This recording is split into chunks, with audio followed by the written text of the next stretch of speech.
You know what's interesting to think about? By the time this goes up, and if you're watching this around the time that it was just put up, I'm not even going to be anywhere near technology. By the time you're seeing this, I'm probably out doing some Christmas Eve stuff.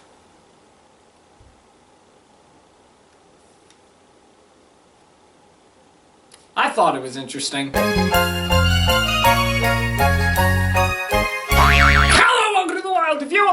And welcome to day 24 of 25 wild Christmas review days, the cartoon specials. It's Christmas Eve. Oh.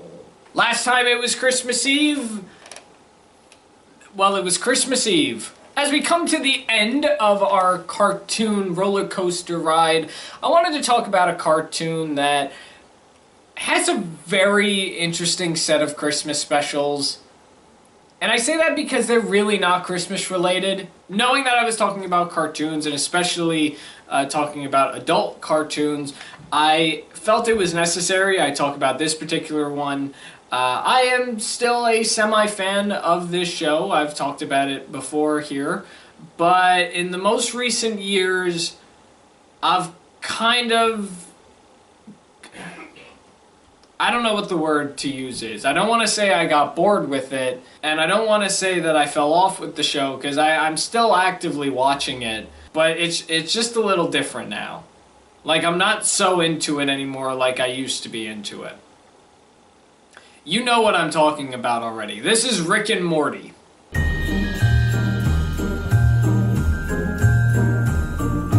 Rick and Morty is an animated series that started in 2013, currently airing on Adult Swim. The show follows an alcoholic scientist and super genius named Rick Sanchez, moving in with his daughter and her family, and bringing his grandson Morty on his many interdimensional adventures. It's worthy to note that this show originally started off as being a parody of the Back to the Future movies, with Rick and Morty being direct parodies of the characters Doc Brown and Marty McFly.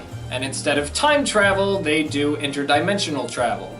In 2017, the episode Anatomy Park aired, and saw Rick sending Morty into the body of a homeless man to save an amusement park built inside of him called Anatomy Park. Meanwhile, Jerry tries to keep the family together as they go forward with a human Christmas free of technology. But at the same time, he struggles to cope with his parents' change in their marriage.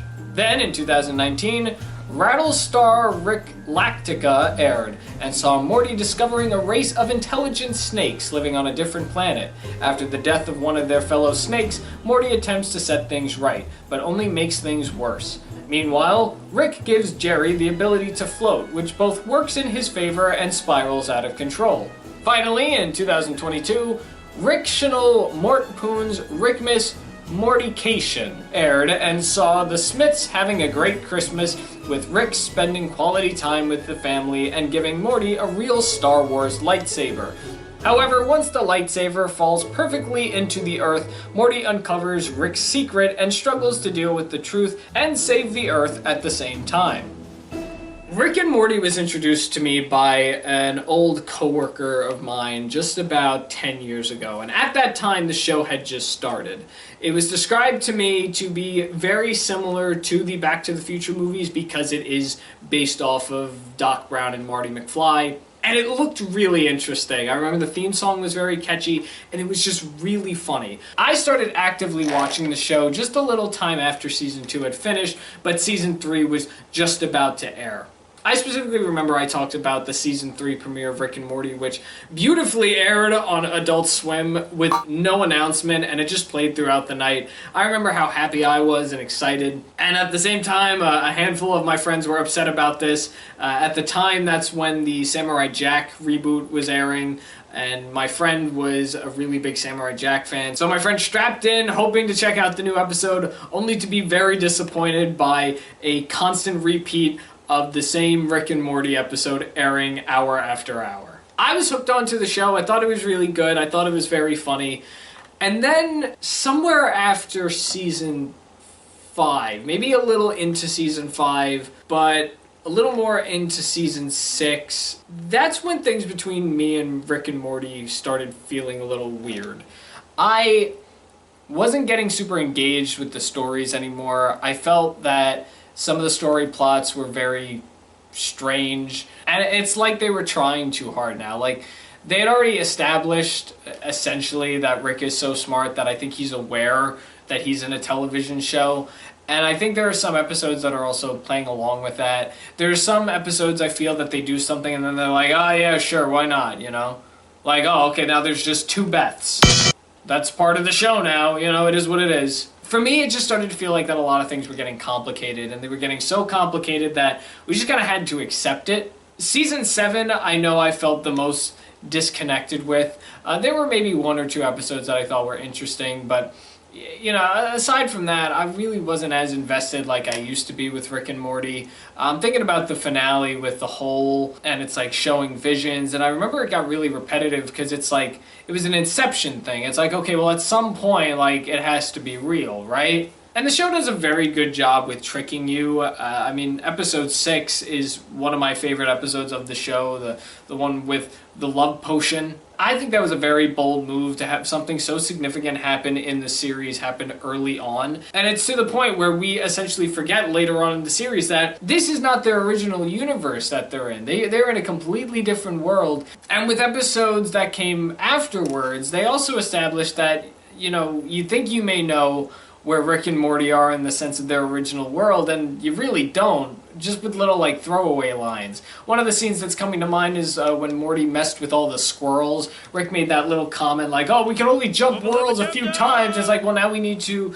figure out, are we in the same world that we were in before, or a different world? How many worlds have we jumped? Which I thought was cool. Like, you know, it has its moments, and the story is very investing. As we're getting more into the series, we're starting to learn Rick's real backstory and his mission, so I think that's really cool, but I'm just starting to lose a little out of touch with it, honestly. I feel like the episodes are just getting a little stale. Like, it was once Adult Swim's baby, and now it's just starting to feel a little played out. That's the best way I could explain Rick and Morty, honestly. I'm ready to talk about Christmas now. What's interesting about the Rick and Morty Christmas specials is, like I said earlier, they don't have super much to do with Christmas. They just kind of take place at Christmas. Anatomy Park, which is, weirdly enough, one of the earliest episodes of the show. It's like the 3rd episode of the series, which is fine. I mean, The Simpsons, their first episode was a Christmas special, so I guess it really doesn't matter what episode is your Christmas special. But this is like early days Rick and Morty.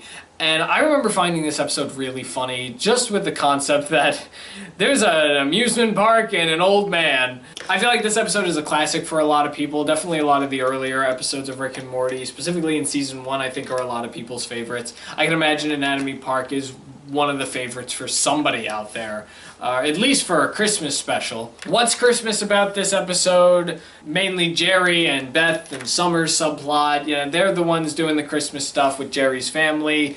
Jerry's mom is now with Jerry's dad, but also has her own different lover who is essentially part of the family. He makes things better with his communication skills. The dad watches in the closet. This guy and his wife make out. Rick and Morty's side of the story really doesn't have anything to do with Christmas. I guess for a split second, you could assume that the guy, the homeless man that has the park inside of him, he's dressed up as Santa. That's as Christmas as it gets, I guess, on their side. I like Anatomy Park. I think it's a classic Rick and Morty episode. Definitely one of the first impressions I had of the show. I don't remember what my first ever Rick and Morty episode was, but I know this was in the batch of being one of the earliest ones. Well, I guess I shouldn't even say that because, like, at the time of me watching the show, there were only 21 episodes, so I was able to watch all of them pretty quickly before season 3. There was a semi-amount of Christmas love in this episode, and that was enough for me to like it. I love Rick at the end of the episode just yelling at everybody. Jesus Christ was born today! Next up we have the snake episode. That one was weird, right? Originally, this episode I don't think was advertised as a Christmas episode. I just remember the advertisements being that one clip of Morty getting bit by the snake in space, which I'm still trying to figure out how the snake was able to make that work. The snake was wearing a helmet. Yeah, truthfully, I don't even know how close we are to Christmas in this episode. Obviously not close enough if Jerry's putting up the lights. But then again, there have been Christmas specials in this series we've talked about, like Johnny Bravo, where they put up the tree on Christmas Eve. Apparently that is something people do. I've never done it. My tree goes up instantly once Thanksgiving hits. I'm not like one of those people that puts it up right after Halloween. I'm not a psychopath. And it's okay if you do that, though. The ending is very Christmas themed. I find it really interesting that there's really nothing Christmas about this episode aside from those bits, and yet the outro song for the show has bells playing. Like, it automatically became a Christmas episode. It may have been a weird episode, but the snake stuff was pretty funny. This was season 4 of Rick and Morty, so I was still into some of the story plots at this point, and I thought it was very humorous. I thought the snake stuff was just completely bizarre, but I grew to love it. I guess just the idea that there is a society with snakes, and they just live their life like we live our lives. That's fascinating. Jerry's subplot's interesting. He just floats. He's just flying. His shoes are heavy enough to where he really is able to just bounce as if he was on the moon, but take those shoes off and he's just flying up into space. Yeah, that's all he does. He just flies. Finally, the most recent Christmas special, the National Lampoon Christmas Vacation titled one. That one, oddly enough, felt a lot similar to Anatomy Park, where there was just enough Christmas in it to make it feel like a Christmas episode. But there was still a good amount of things Rick and Morty related to make it feel like an ordinary Rick and Morty episode. This one is the season 6 finale, and it kind of ties... Well, it doesn't tie a lot of things up, but there's a bunch of stuff that, you know, if you didn't watch the episodes that came before, you'd probably be a little confused.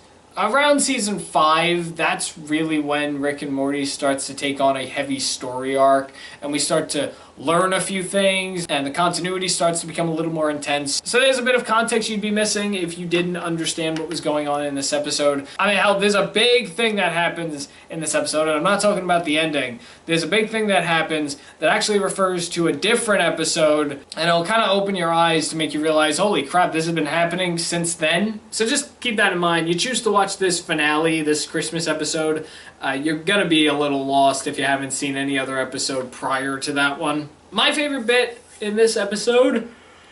My favorite bit for this episode is probably the subplot with the robot Rick spending time with the family, and they're just watching Miracle on 34th Street with a bunch of extended clips. Oh wow, it's a great 34th Street, and there's 35th Street, and there's 36th Street. Oh wow, this is great. The plot with Rick and Morty, that was also fine, you know. This was one of those episodes where it's like, alright, stuff happens in this episode. I mean, it's a lightsaber just going straight down to the Earth's core. The president gets involved because, you know, of course he does.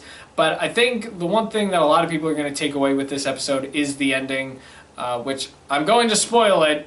I'll give you a few seconds if you don't want to hear it. Just skip to here, actually. I'll be done talking about it. Okay. Rick finds his counterpart that killed his wife and daughter. That's cool. That was a really cool and interesting ending, and it was a good lead-in to the next season. This is also the final episode to have Justin Roiland in any of the roles that he played in the show. Just thought of bringing that up as a fun little fact, fun little Christmas fact.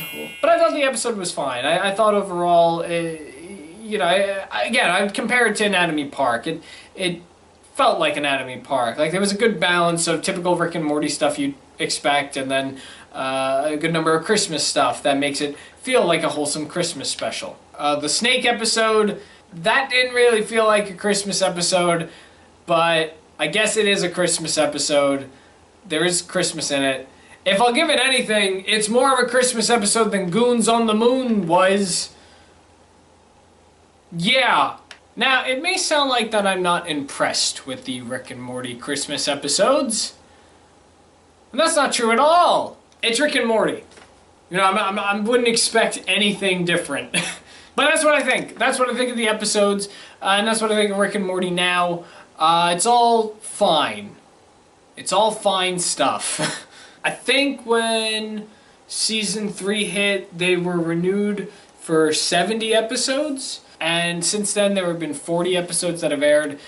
We're coming up to season 8, so we most likely have 3 more seasons before that renewed contract, whatever it is. We have up until then, and then it's like up in the air if Rick and Morty will be renewed after that. My opinion, like I said earlier, I feel that Rick and Morty's time is just gone a little stale. Thinking about it now, we've had 10 years since Rick and Morty has been on the air. So, you know, who knows where the story is going now? Who knows if we're going to get an epic battle at the very end? There's an anime out.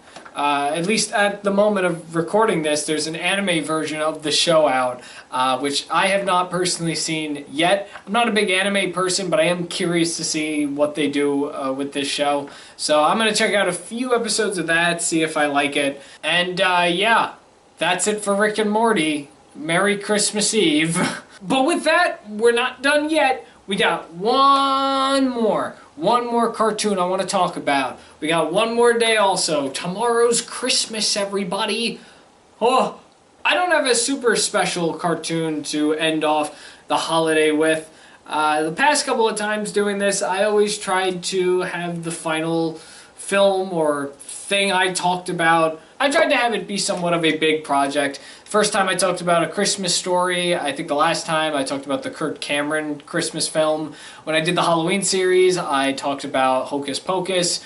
For obvious reasons, those particular projects. This one, I don't know if you should compare it to being something that is the ultimate thing to talk about on Christmas. You know, we're talking about TV shows here, so it's like there's no cartoon that personally is more dominant than any of the other cartoons. So we're going to talk about one tomorrow.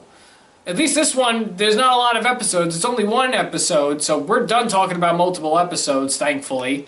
But come back tomorrow and hear me talk about this show. And yeah, celebrate Christmas with me. Let's end the series off on a very high note.